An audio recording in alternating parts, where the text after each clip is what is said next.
네, 안녕하세요. 이승태 변호사입니다. 지난 시간에는 저희가 봤던 부분이 우리 아파트가 과연 단체보험에 가입되어 있느냐를 확인하시라고 그랬잖아요. 16층 이상은 당연히 된다고 했고 15층 이하의 공동주택의 경우에는 뭐 300세대 이상이거나 그 다음에 승강기 또는 중앙 난방식 아파트의 경우에는 가능하다라고 얘기를 했어요. 근데 그러면 만약에 이런 아파트에서 화재가 발생했을 때 실제로 받을 수 있는 회사로부터 받을 수 있는 돈이 얼마냐? 그거 한번 살펴보려고 해요. 근데 난 이거 얘기할 때마다 좀 마음이 아프더라고. 사실 저희한테 화재 상당히 많이 있거든요. 그 아파트는 단체보험으로 가입돼 있잖아요. 근데 그거 가입 안 돼 있는 데들은 정말 하루아침에 그지 되는 거예요. 자동차처럼 돼 있진 않네요. 자동차는 하나하나 다 강제로 가입되게 돼 있잖아요. 책임보험 가입돼 있고 종합보험 사실 안 든 차들 별로 없어. 거의 90% 이상 다 종합보험 가입하니까 아파트는 이제 앞으로 이 부분 좀 더 보완하셔야 돼요. 지금 좋은 지적이에요. 공동주택에 다 가입시켜야 돼요. 의무적으로. 화재가 발생하면 아파트가 있고 가재도구가 있잖아. 사람이 있고. 이게 다 타는 거지. 이번에 아르누보 사건 그 울산에서 사람 안 죽은 게 정말 다행이야. 솔직히 내가 화재 난 거 못 본 적 있어요? 야, 밑에 불이 나니까 이 방화문을 그래 꼭 닫아두라는 거예요. 방화문 안 닫아 놓잖아요. 그러면 그 불길이 나가면서 어디로 다 타고 올라가는 줄 아세요? 계단이 완전히 전부 다 굴뚝이 돼.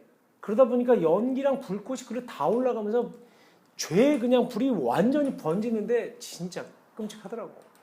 그래서 우리 아파트들이 방화문 잘 닫아 놓으라고 하는 이유가 그 세대만 타잖아요. 그러면 불길이 갈 길이 없어요. 근데 방화문을 열어놓으면 안으로 다 타고 들어가는 거지. 그리고 또 바깥쪽으로 타고 올라가는 거는 어쩔 수 없지만 이 안쪽으로 타고 들어가는 거 그거 굉장히 위험해요. 그러면 사람들이 피난을 못해. 그 아파트 계단을 통해서. 그래서 방화문 꼭 닫아놓으라는 거고 계단에다가 물건 적시하지 말라는 거예요. 정말로 그거 꼭 지키셔야 됩니다. 근데 아까 그랬잖아요. 아파트는 화재보험 어떻게 가입되는지 아무도 모른다고 그랬잖아요. 저희가 가입을 해놓는데 나도 모르게 관리비는 나가는 거거든요. 피보험자가 누구냐? 보험계약자 입주자 대표회의지만 피보험자는 이 사람들이야. 아파트 소유자. 나도 모르게 피보험자, 보험에 가입된 사람이 되는 거야. 그리고 가재도구가 탔으면 가재도구의 주인이 피보험자가 되는 거지. 사람이 죽었으면 사람이 피보험자야, 그 사람이.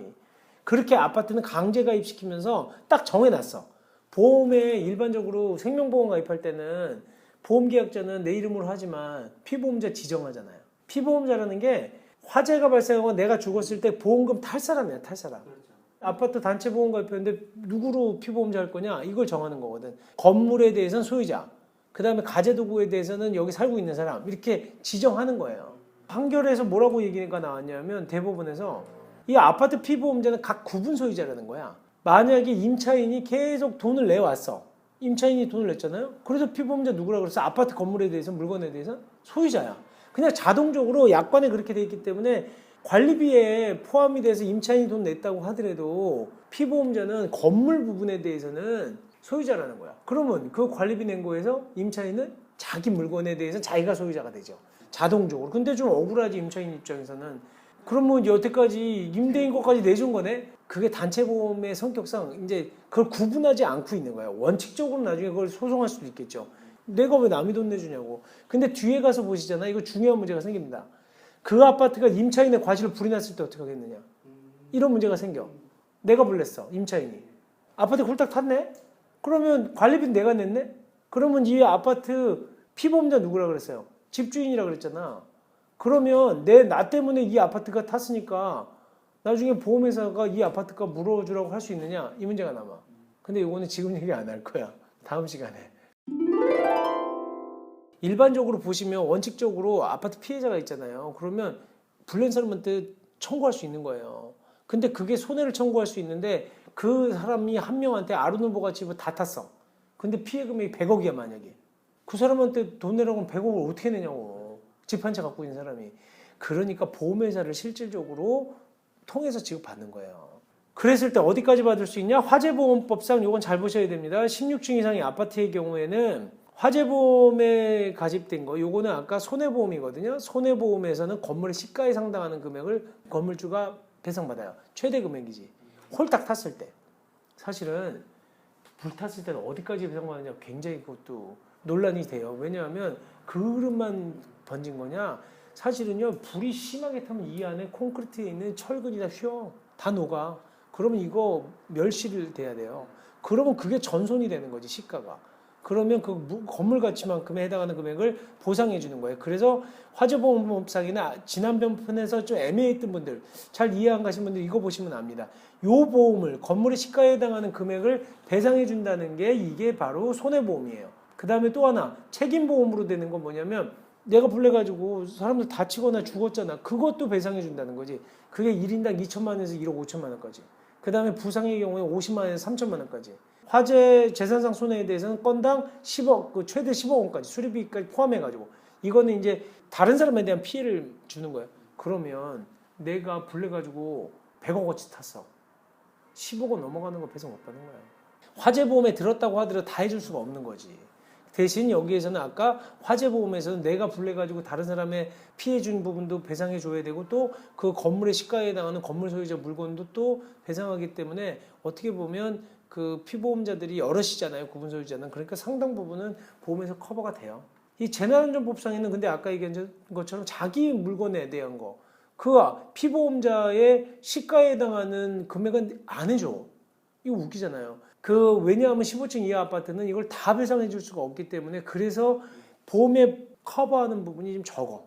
그래서 여기에서는 책임보험만 가입하는데 사망의 경우는 1인당 2천만 원에서 1억 5천만 원까지, 부상의 경우에는 50만 원에서 3천만 원까지, 재산상 손해는 한 건당 최대 10억 원까지. 10억 원 이상은 완전히 책임보험에서는 못 받는다는 거야.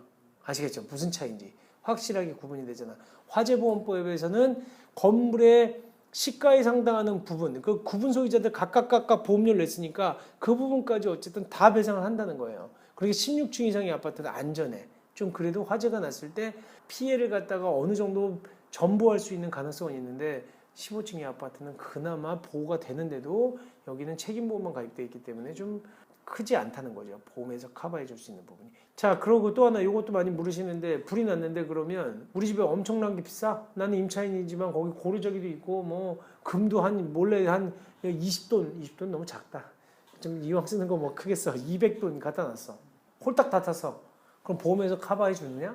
내가 거기 고르저기 갖다 놨다고 아무리 얘기해봐야 그거는 알 수가 없기 때문에 그 불낸 사람이나 이건 손해라고 안 봐요. 그렇기 때문에 그 경우에는 이제 배상을 못 받아요. 화재 보험에서는. 그리고 그 대신 보험 약관에 원래는 보험 가입할 때 비싼 물건은 전부 이렇게 기재하게 돼 있어. 물건을 목록을 기재하게 돼 있거든요. 기재된 거는 해줘. 근데 아시겠지만 우리나라 아파트에서 화재 보험 들 때 누가 자기가 직접 찾아가서 보험 이렇게 갱신하는 사람 없어요. 그거 갱신하러 가면 보험료 올리겠지 일단. 그래서 그거는 실질적으로는 아파트 입주할 당시에 있었던 가재도구를 기준으로 배상을 한다는 거죠. 여기 보시면 귀중품도 고가물은 특정해서 보험증권에 기재해야지만 보험 목적에서 화재보험으로서 배상을 받을 수 있다는 거고, 그리고 이런 아파트 단체보험에서는 입주시설지나 가구 등만 피해를 보상해 줄 수 있다는 거예요. 왜냐하면 내가 아파트 처음에 입주할 때는 기본 인테리어만 해놨는데 자기가 싹 다 고쳤어. 1억 5천 들여서 불났어. 1억 5천 배상해달라고 그러면 그거는 I don't know야 보험회사에서. 그건 나 옛날에 보험 가입할 당시에 단체 보험으로 가입됐기 때문에 있는 시설에 대해서만 보험을 배상해주겠다라고 가입이 돼 있는 거예요. 그렇기 때문에 그건 배상 못 받아요. 보험에서 배상 못 받은 부분은 아주 배상 못 받는 게 아니에요. 그거는 누구한테? 직접 손해배상 청구할 수밖에 없어요. 불낸 사람한테. 그런 차이가 있다는 거지.